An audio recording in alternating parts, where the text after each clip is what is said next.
Knicks are kind of simple as we enter the second half of this season.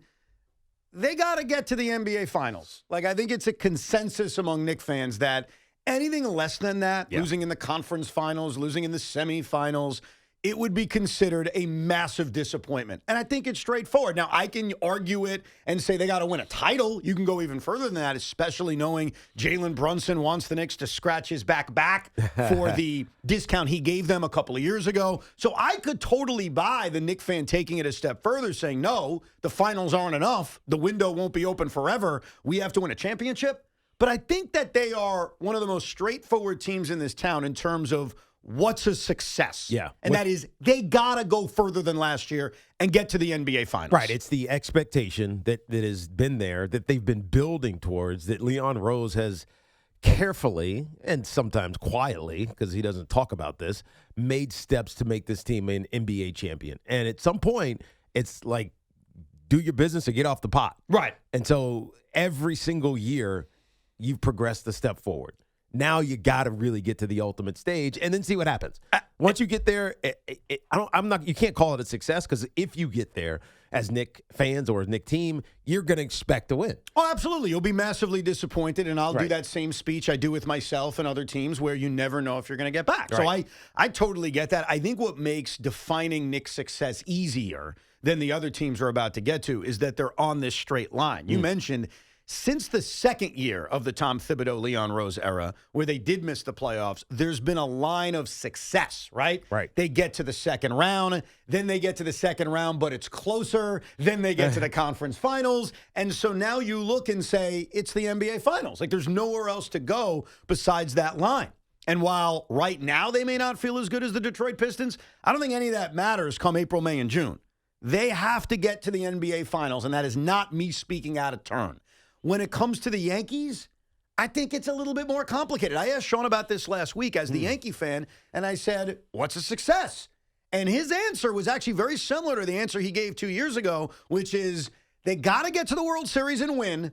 Unless it's the Dodgers, then I'm okay with it. Right. Yes. No, you're not okay with it, but you're not going to be pissed off about it. I'm accepting it, and this comes from despite everything I've said about all the teams in the Western Conference in the NBA, I view of the four major sports, the Dodgers to be the biggest behemoth cooking right now. Yeah. So I would be okay in bending the knee and understanding that was bound to happen. And it's growing. It's a behemoth that's getting bigger. Correct. Well, but what's funny, though, about that is, and I really respect Max Fried for doing it, it was late last week when Max Fried showed up at Yankee camp. He made it very clear that we have to win a World Series. Yeah. Like, anything short of that is a failure. Here's what Max Fried said late last week when he reported to Yankee camp. The end goal is to win a World Series, and if you don't do that, it's not a good year. Here's why he's right, and I'm not saying this to make the bar unfair to you. I sat here 2 years ago. You sat here 2 years ago. We were all here 2 years ago when they lost to the L.A. Dodgers.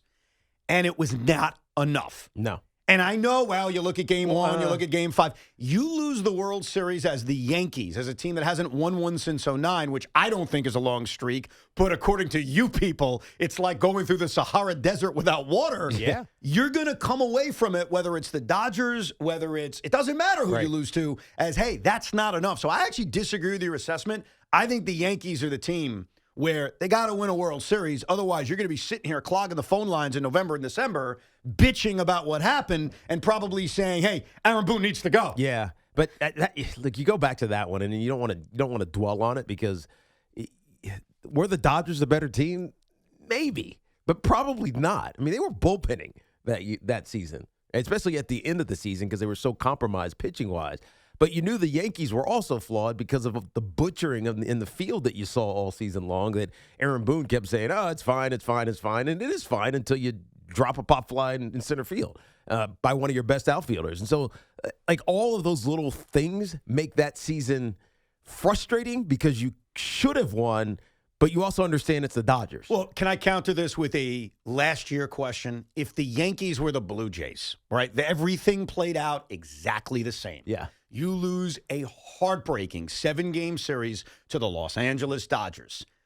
Would you feel like, not really a failure? We took them to the 7th game. They had a loaded rotation. They're the Dodgers. Well, I think, like, if you're the Blue Jays, as frustrating as it is for you, it's similar to the Yankees because you lost to the Dodgers. You also have to give the golf clap to Yoshinobu Yamamoto because of what he did, and how he performed when it mattered. And so I feel like the Yankees lost the series. I feel like the Blue Jays just got beat. Yeah, and you may be right about that, but I'm telling you that if the Yankees lose a World Series to the Dodgers, whether it's in 5 where they blew it, which is fair, or it's in 7 where it's I got to tip my hat, the Yankee fan will spend the offseason with that, we didn't get the job done. No, you're right. And I know that's unfair because it's very difficult to win a championship in baseball, but I think that as we sit here in February, it's easier to say, oh, no, we lose to the Dodgers, I'm good. No, you got to win a championship. I know the way you guys act. I know the way you guys feel. I understand that 2009 was a long time ago. Like, they got to win a championship. I think anything short of that, I think with the Knicks, it's the finals. I think with the Yankees, there needs to be a parade down the Canyon of Heroes. And if not, you'll find something to bitch about and blame it all on Aaron Boone. Yeah, see, I think this is where the difference is. I think if the Yankees lose to the Dodgers, you're right, we will find ways to be, you can't make that decision, Aaron Boone, or Brian Cashman didn't do enough in the offseason. We knew the Dodgers were sitting there.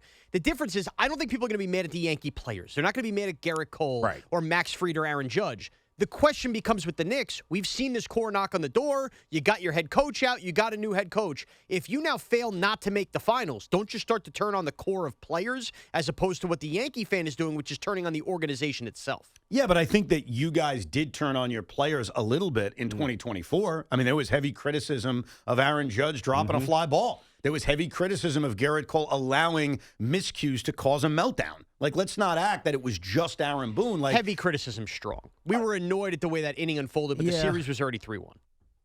We were annoyed that Aaron Boone made that decision in game 1. It didn't need to be. It could have been the other way, 3-1 Yankees. But if you ask any Yankee fan, they were still mad about Boone going to Cortez in game 1 more than they were that the pop-up happened. I get that. I think the point is, though, no matter how it ends, there will be a level of we failed. Yeah. And that's the point of where the Yankees are. Yeah. It's championship or bust. And it's an unfair statement. I acknowledge it as I say it because of all the little things that can cause you to not win. There have been many years in baseball before this Dodger back-to-back run where they would win 108 games and then get knocked out in the division series. Like, baseball sometimes makes no sense, especially when you get into a short series. But I just know the way you guys think. And I think if we're being fair in the middle of February about what's a successful season, I think for the Yankee fan, it's winning a world championship. For the Knicks, it's getting to the NBA Finals. For the Mets, it's a little complicated. Yeah. We are not there yet. Well, you don't know yet. I don't know yet what. What to expect from this current team. There's a difference between what to expect and what is a success. You know what I mean? Well, playoffs, obviously, is bottom. It's the lowest. It's the floor. The bare minimum. Right. Yes. Is playoffs. I think it's actually an elevated floor. It's not only bare minimum making the playoffs. This can't come down to 162 either. You can't be sitting there on the edge of your seat on that last weekend of the year. The Mets need to leave no doubt in making the playoffs. Well, here's the problem with that statement. If you leave it to the last day of the year and then you win and then you go on a deep run, then it's all fine, like 2024. No, you're okay. Yes, you're right.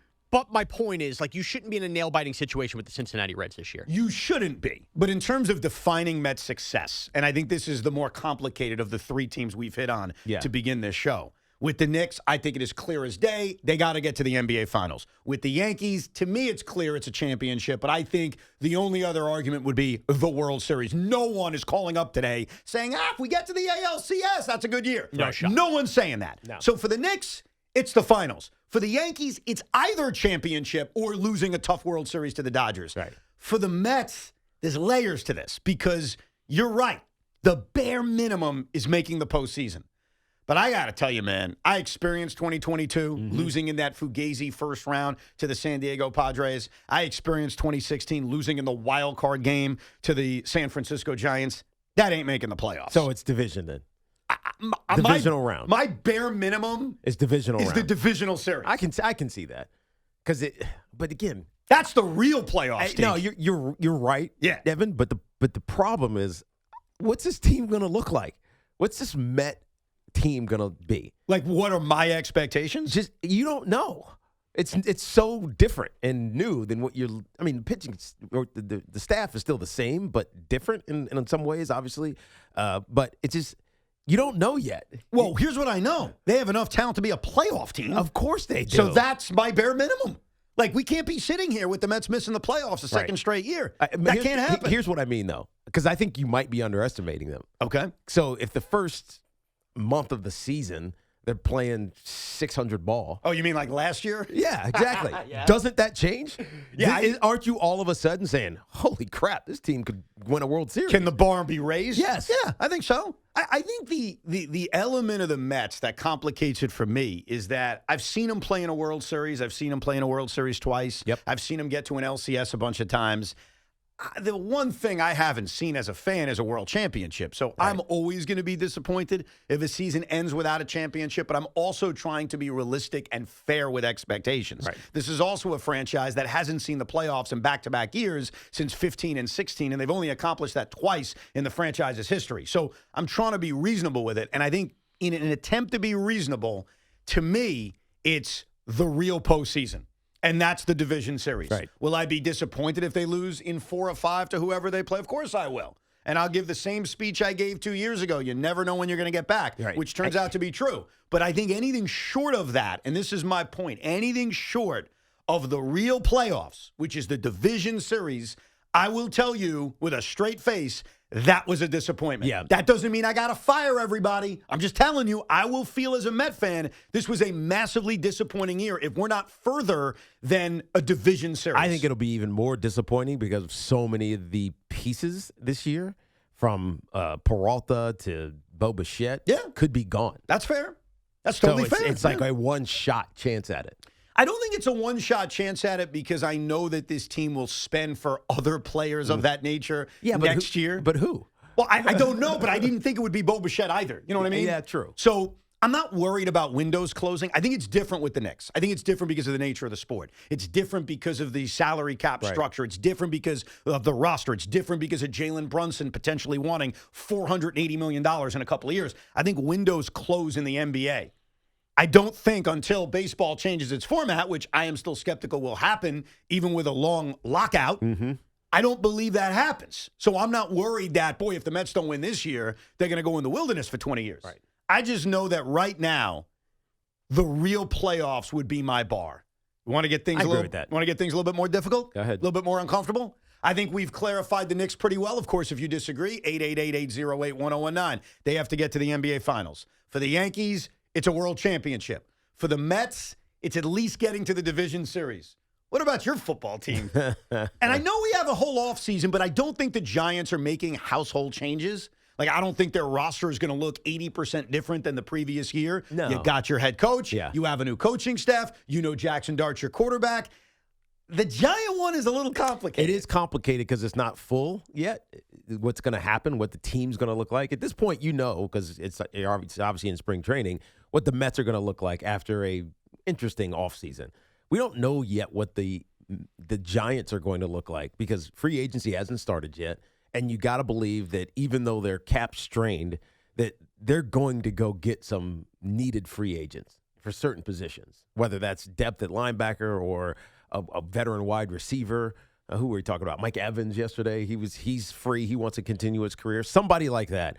And then the draft. Like, what do they do in the draft? They have a top 5 pick, and so they're certainly going to add somebody with a high potential, and maybe even a couple of those if they draft well in the second and third rounds as well. I actually don't have a third-round pick, but you know what I mean, later on in the draft. So I can't tell you what the team fully is going to look like, but I can tell you that a winning season is the bare minimum. I agree with that. Winning season, bare minimum. I agree. And maybe if Jackson Dart is what we think he is, it could be playoffs. Yeah, I think your assessment is spot on. I really do. And again, keep this in mind when we talk about what's a successful season and not. I know with the Knicks, you may look at Mike Brown and say, I'm firing him after 1 year. But I'm not saying that. Like, just because you don't meet the expectations means you're going to blow everything up. Yeah. Like, the Yankees losing the World Series, I'm not suggesting they're going to fire Aaron Boone. I think the one guy who may be on the firing line in this is Mendoza, where if they miss the playoffs, if they miss that bare minimum. Because that'd be two in a row. Yeah, I think that's and his contract status, like, I think that's completely different. So keep this in mind, especially when we talk about the Giants. No one's suggesting that after 1 year, how about John Harbaugh's a failure, get rid of him. It's more year one being a success versus a disappointment. Yeah.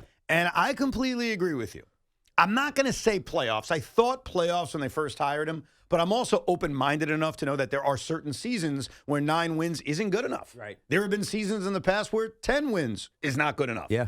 So I'm not going to say it's playoffs. I do think you nailed it with winning season. Yeah. You win 9 games, I think as a Giant fan, you're like, wow. Yeah. Oh. The interesting thing, because when we talk about football, you immediately have to go to the division. And so you go back and look at, not go back, but you just go look at the division right now and where it is. The Philadelphia Eagles are clearly the class in the division the last couple of years, but are they the same? Like going into 2026, A.J. Brown could not be there potentially if he gets traded or disgruntled and he's gone for some shape or form.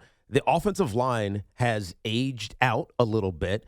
They have basically fired or moved on or changed their offensive line coach, who 2 years ago we thought was the best offensive line coach in football, and Jeff Stoutland. They have a new offensive coordinator who's 33 years old, and it feels like there's instability with the Eagles. So, yeah, they've been the class, but are they still going to stay the class now that they really have to coach their way into success? The Dallas Cowboys are a defenseless team. They have a really good offense, but their defense has been putrid the last couple of years. And then you look at the Commanders, who also have a 21-year-old or 31-year-old offensive coordinator and trying to do it again with Jaden Daniels coming off a rough season. So, the division actually looks accessible. It looks more accessible today than it did a year ago, not just because you're better, but because of all the teams you described having more questions. 100%. The Eagles aren't coming off a Super Bowl anymore. No. The Commanders aren't coming off of an NFC championship game anymore. Right. What did they win, 5 games? Yeah, they had a terrible season. And there's questions about Jaden Daniels' health. Right. And now Jaden Daniels is openly flirting with the city of Philadelphia, talking about how great the city is. I mean, what's he doing? Exactly. So I agree with you. And I think that changes things a little bit, which is why I'm with you about the Giants. Now, it's a little murkier because of the offseason that we still have to have play out. But I think for them, it's win 9 games. Is that fair, Mr. I Host 7 Giant Podcast? I'm not there yet with 9 wins. I'm not. Now, they could. Where are you then? Are you sub 500? I'm not sub 500, but I think this is. You got to be past competence. Yeah, no, past competence, no doubt about it. I just think that for everything Evan just said, I'm not ready to say that because I just think this team has so many glaring holes, and I got to see how they fill them before I declare 9 wins. Right. But I think I caveated that. I preface that. My answer to the Giants is more complicated. It's more, I'm giving them a 2-year arc. It's either this year or next year they need to be in the playoffs. That's and if fair. that means it's an 8-win season, that's not a winning season, but they're more competent, you see them on the come, and then the payoff is next year, or they come out of the gates burning, they make the playoffs, but there's a letdown the next year. The next 2 years they got to be in the playoffs, one of those 2 years. Yeah. Well, I think it's, you said the in the hunt graphic, or maybe I said that last year about the Jets. Yeah, and I told Orbo that when we were there. That's right. We need to be, he liked that one. Yes. The in the hunt graphic. He's like, I may use that. Give the New York Giants a big round of applause. Oh, we will. If you win 9 games. If you win 9 games.